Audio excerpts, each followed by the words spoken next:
Parody on the speech of Dr. Benjamin PRATT1, Provost of Trinity College, to the Prince of Wales, by Jonathan Swift. Illustrious Prince, we're come before ye, who more than in our founders glory to be by you protected, deign to descend, and give us laws, for we are converts to your cause, from this day, well affected too. The noble view of your high merits has charmed our thoughts, and fixed our spirits, with zeal so warm and hearty, that we resolve to be devoted at least, until we be promoted by your just power and party. Urged by a passionate desire of being raised a little higher from lazy cloistered life, we cannot flatter you nor fawn, but fain would honored be with lawn, and settled by a wife 3.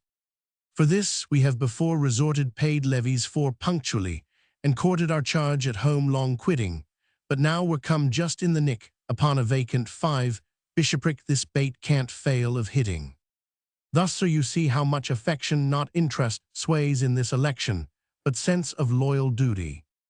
For you surpass all princes far, as glowworms do exceed a star, in goodness, wit, and beauty.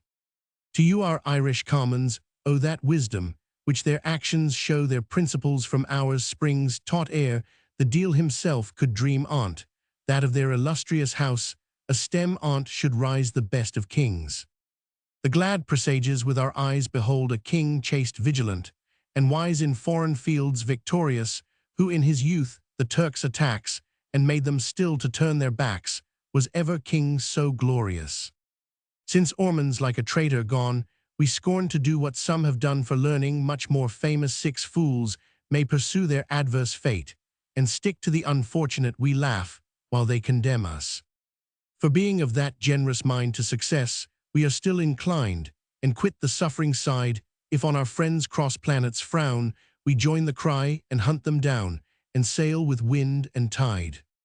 Hence 'twas this choice we long delayed, till our rash foes the rebels fled, whilst fortune held the scale, but since they're driven like mist before you our rising sun, we now adore you, because you now prevail.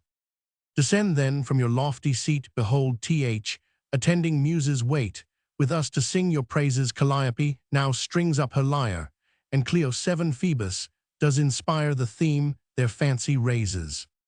If then our nursery you will nourish, we and our muses too will flourish, encouraged by your favor. Well doctrines teach the times to serve, and more £5,000 deserve by future good behavior. Now take our harp into your hand, the joyful strings at your command, in doleful sounds no more shall mourn. We with sincerity of heart to all your tunes shall bear a part, unless we see the tables turn. If so, great sir, you will excuse us, for we and our attending muses may live to change our strain, and turn, with merry hearts our tune, upon some happy 10th of June, to the King enjoys his own again. Footnote 1. Dr. Pratt's speech, which is here parodied, was made when the Duke of Ormond, Swift's valued friend, was attainted and superseded in the office of Chancellor of Trinity College, which he had held from 16,889 by the Prince of Wales. Afterwards George Roman II, there is great reason to suppose that the satire is the work of Swift, whose attachment to Ormond was uniformly ardent. Of this, it may be worth while to mention a trifling instance. The Duke had presented to the Cathedral of St. Patrick's a superb organ surmounted by his own armorial bearings. It was placed facing the nave of the church, but after Ormond's attainder, Swift, as Dean of St. Patrick's, received orders from government to remove the scutcheon from the church, he obeyed, but he placed the shield in the great aisle, where he himself and Stella lie buried, and where the arms still remain. The verses have suffered much by the inaccuracy of the noble transcriber Lord Newtown Butler. The original speech will be found in the London Gazette of Tuesday, April 17, 1716, and Scott's edition of Swift Vol. Roman 12 p. 352. The Provost, it appears, was attended by the Rev. Dr. Howard and Mr. George Berkeley, afterwards Bishop of Cloyne, both of them Fellows of Trinity College, Dublin. The speech was praised by Addison in the Freeholder, No. 33 W.E.B. Footnote 2. The Rev. Dr. Pratt had been formerly of the Tory party, to which circumstance the phrase "from this day well affected" alludes. Scott. Footnote 3. The statutes of the university enjoin celibacy. Scott. Footnote 4. The provost was a most constant attendant at the levees at St. James Palace, Scott.